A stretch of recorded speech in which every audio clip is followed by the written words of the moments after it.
I'm Karthik and I'm currently working as data scientist at Thomson Reuters. I passed out from NIIT. I'm from batch of 2018 to 2022. And currently, as I said, I've been working at Thomson Reuters.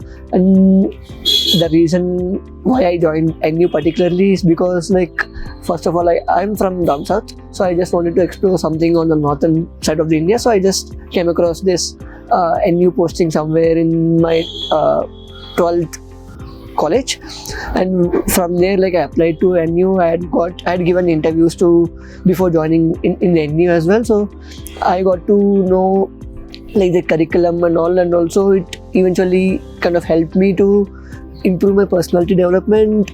Since I come from down south, I don't know anything about Hindi or any other language as such, so it has helped me to improve on that aspect, and it has kind of given me how the world would look like.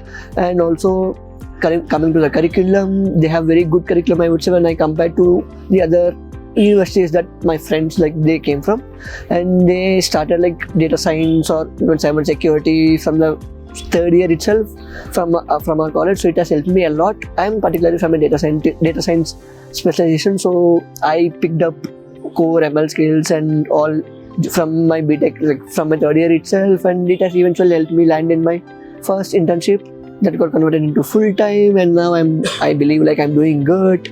And I would suggest everyone who is particularly looking into any particular specialization like Gen AI or data science, I would suggest anyone to join and explore the campus. It's a nice opportunity, I would say.